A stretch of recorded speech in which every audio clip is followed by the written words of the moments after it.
বা একটা বকরি কোরবানি করে আল্লাহর এতটা নৈকট্য সন্তুষ্টি অর্জন করে ফেলেছে, যেটা অনেকে 1 কোটি টাকার গরু কোরবানি দিয়েও হাসিল করতে পারেনি। কারণ কার মাল কত বেশি আল্লাহ এটা দেখবেন না, কার দিলে কি আছে আল্লাহ এটা দেখবেন। তাবুকের যুদ্ধে আবু বকর আর কি দান করেছিলেন, এর চাইতে ওমরের দানের পরিমাণ দ্বিগুণ ছিল। আর ওমর কি দান করেছেন, এর চাইতে ওসমানের দানের পরিমাণ বহুত বেশি ছিল। কিন্তু ইমানের পরীক্ষা আবু বকর চ্যাম্পিয়ন কিভাবে হয়েছিল? কারণ নবী ওমরকে জিজ্ঞাসা করেছিলেন, যদিও দেখতে ওসমানের চাইতে পরিমাণ কম, কিন্তু তিনি তো জানেন ওমরের ঘরে কি আছে না আছে। শ্বশুর বলে কথা, ওমর কি রেখে এসেছেন, কি নিয়ে এসেছেন? ওমর বললেন, অর্ধেক 50-50, অর্ধেক রেখে এসেছি, অর্ধেক নিয়ে এসেছি। হ্যাঁ আবু বকর, আপনি কি রেখে এসেছেন, কি নিয়ে এসেছেন জিজ্ঞাসার দরকার নেই, দেখতেই তো পাচ্ছেন। আর তার ঘরে কি আছে নবীর চাইতে কে ভালো জানেন। আরে কি রেখে এসেছেন ঘরে বলেন না। আবু বকর রাদিয়াল্লাহু আনহু বললেন, আল্লাহ ওয়া রাসূলা, আল্লাহ ওয়া রাসূলা, আল্লাহ এবং তার রাসূলকে রেখে এসেছি। তো পরিমাণে কম, তাতে কি? ফয়সালা দেওয়া লাগলো না। ওমরই বলে উঠলো, হায় রে, ভেবেছিলাম আজকে আবু বকরকে হারাবো, কিন্তু বুঝে ফেলেছি আবু বকরের সঙ্গে টক্কর দেওয়া আমার সাধ্যের কথাই না। কারণ আবু বকর দান করেছেন, পরিমাণ রাখেন, আবু বকর দান করেছেন 100%, যা ছিল সব। ওমর দান করেছেন 50%, ওসমান দান করেছেন যা পরিমাণে অনেক বেশি, কিন্তু পার্সেন্টের বিবেচনা করলে হয়তো এর চাইতেও কম। তো এখন আল্লাহ তাআলা তো দিল দেখেন। আপনার আছে 1 টাকা দিয়ে দিলেন, আর একজনের আছে কোটি টাকা, সে 1 লাখ টাকা দিয়ে দিল। তাহলে কোরবানি কার বেশি হলো? ওই যার 1 টাকা আছে, 1 টাকা দিল, ওই লোকেরই কিন্তু কোরবানি বেশি হলো।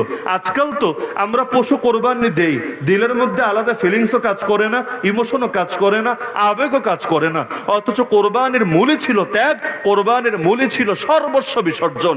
ইব্রাহিম আলাইহিস সালাম জবাই করতে গিয়েছিলেন কি গরু, উট, ভেড়া, দুম্বা আর নিজের পুত্রকে। তিনি কি জানতেন যে তার পুত্র জবাই হবে না, বরং আবার জান নিয়ে ফিরে আসবে? না, তিনি তো প্রিপারেশন নিয়েই গিয়েছেন। তিনিও রেডি, সন্তান রেডি। ফালাম্মা আসলামা ওয়া তাল্লাহু লিল জাবিন, আরে সবাই নিজেকে সঁপে দিয়েছে আল্লাহর সামনে।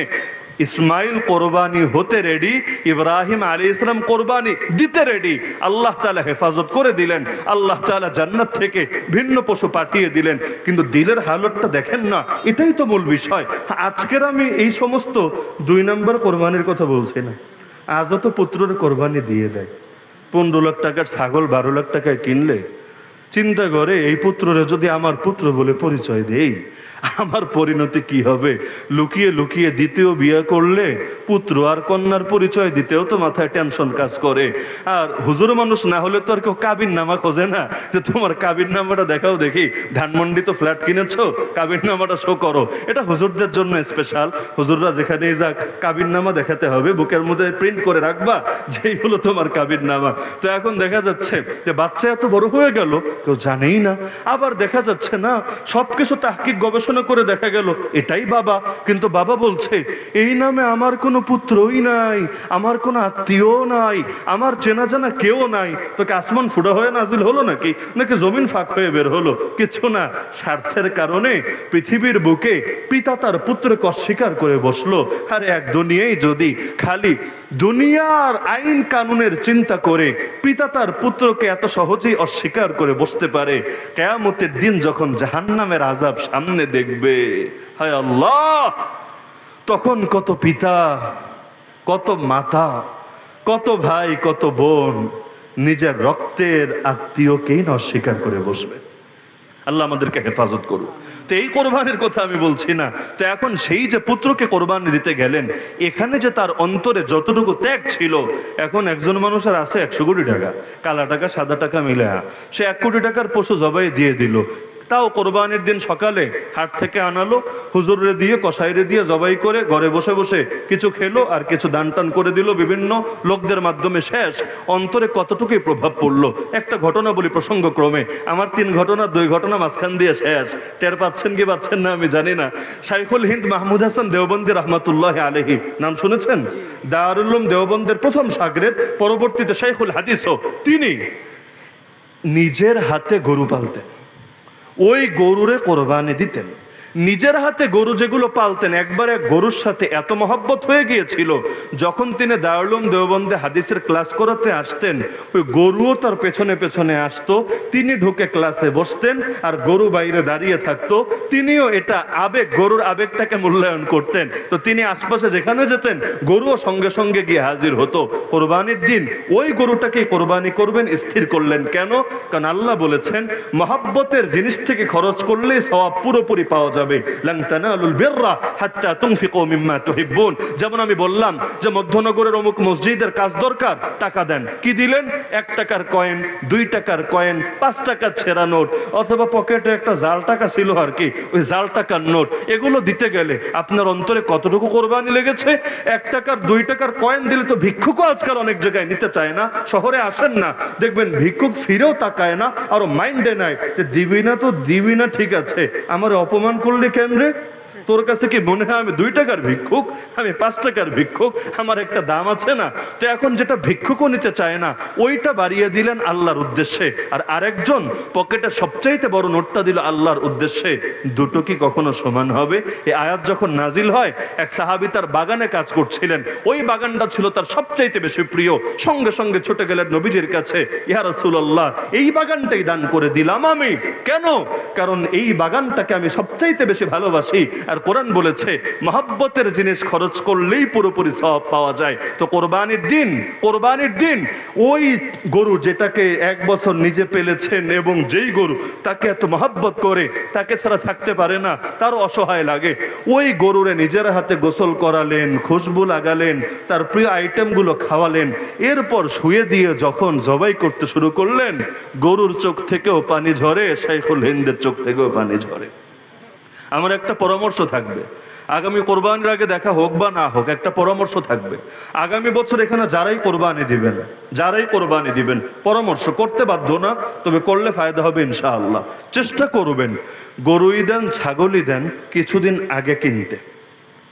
1 মাস 2 মাস আগে কিনতে পারলে ভালো, তা যদি না পারেন অন্তত 1 সপ্তাহ আগে, 10 দিন আগে কেনেন।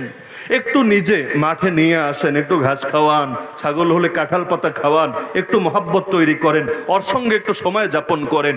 এভাবে যখন 5 দিন 10 দিন সময় দিবেন, দেখবেন আলাদা একটা মহব্বত কাজ করে। এরপর কোরবানির দিন নিজের হাতে জবাই দেন, হুজুরে দিয়া না, কসাইরে দিয়া না, নিজের হাতে দেন। আল্লাহ রসুল নিজের হাতে জবাই দিতেন না? আল্লাহ রসুল তিনি তো আদেশ দিলে সবাই তার আদেশ পূরণ করতে বাধ্য, এবং তারা এটাকে সৌভাগ্য মনে করত, নিজে জবাই করতেন। কেন? কারণ এতে অন্তরে চাপ বেশি পড়ে। তো যেই কাজে অন্তরে ত্যাগ যত বেশি হবে, ওই কাজের দ্বারা আল্লাহর কাছে মর্যাদা তত বাড়বে। বলবেন হুজুর জবাই করতে পারি না। পারেন না তো শেখেন। পারেন না তো কি ট্যাবলেট খাইলে পারবেন নাকি?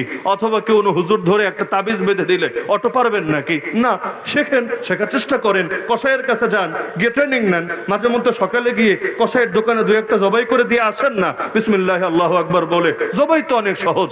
এভাবে কোরবানি করে দেখেন, ওই কোরবানির রং আর এমনি একটা সব লোক দিয়ে করায়া দেওয়া, টাকার গরম দিয়ে সাইরা দেওয়া, 2 কোরবানির রং সমান হবে না। আগের হাজী সাহেব আর বর্তমান হাজী সাহেবদের দেখেন না। আগে যারা হাজী সাহেব আসতো, হাজী শব্দেরই একটা সম্মান ছিল আলাদা, কারণ অধিকাংশের আগের জীবন পরের জীবন মিলতোই না। 3 মাস 6 মাস সাধনা করে হজ করে আসতো, কেউ জাহাজে করে, কেউ বহুত কষ্ট করে প্রাণের ঝুঁকি নিয়ে যাওয়ার আগেও 10 গ্রামের লোক থেকে বিদায় নিয়ে যেত, সবার হক আদায় করে দিত। এটা ভাবতো না যে ফিরে আসবো কিনা, আসলে আলহামদুলিল্লাহ, না আসলেও আফসোস নাই। এরপর যখন আসতো দেখা যেত জামানার ওলিতে পরিণত হয়েছে। আর এখন হজে গেল অল টাইম সেলফি আর সেলফি, ভিডিও আর লাইভ, ব্যাস এগুলোই চলতে থাকে। তওয়াফ করছে তখনও লাইভ। আরে আল্লাহ রসুলের রওজার সামনে গিয়ে সালাম জানাবে, হ্যালো গাইস তোমরা দেখো আমি সালাম জানাচ্ছি। বাহ, কি আজিব তামাশা। এমনকি এই বছর আরাফার ময়দান তো হজের মূল একটা অংশ, উকুফে আরাফার ময়দানে কাজ কি? দোয়া করা, খুতবা শোনা। এখানে বসে যে দোয়া করবে আল্লাহ দোয়া কবুল করে ফেলবেন। কত বড় সৌভাগ্যের ব্যাপার।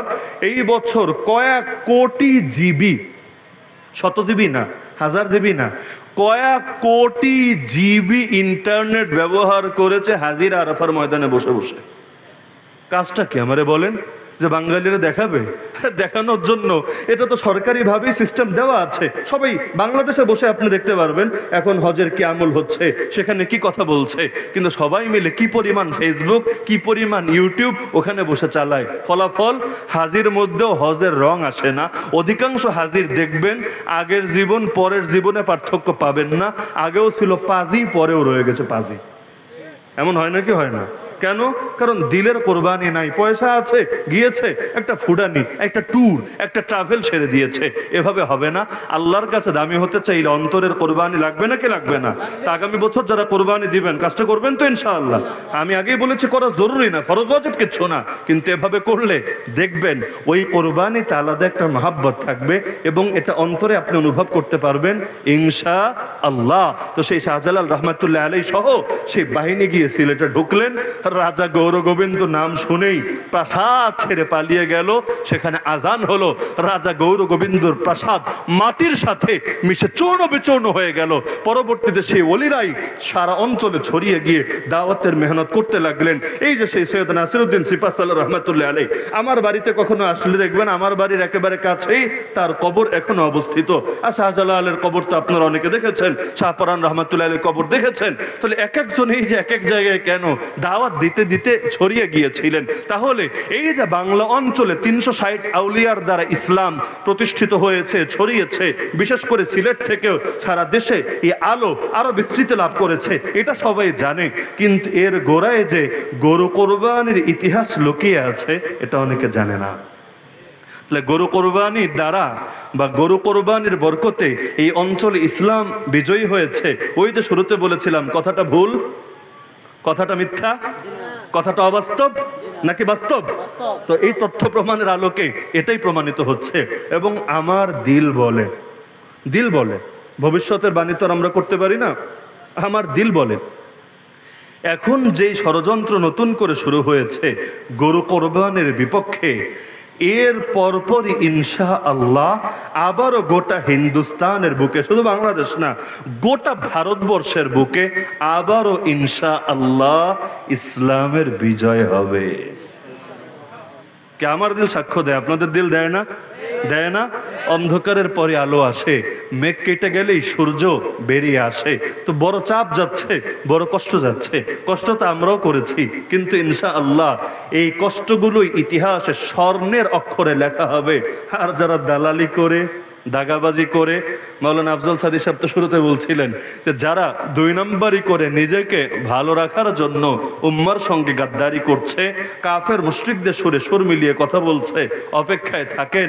মির্জাফরদের আশপাশের নামের জায়গাগুলো খালি আছে, আগামী দিন এই জায়গাগুলো অনেকের দ্বারা ভরবে। তো এখন মির্জাফরের পাশে নাম উঠাবেন নাকি সুলতান টিপু শহীদের পাশে, শাহজালালের পাশে নিজের নাম উঠাবেন? নিজেই ডিসাইড করে নেন, বাকিটা সময় কথা বলবে। ইতিহাস কাউকে ক্ষমা করে না, ইতিহাসের বুকে কেউ পার পায় না। ইয়াজিদি হোক, ফেরাউনি হোক, নমরুদি হোক, একদিন না একদিন সবার মুখোশ খুলবে।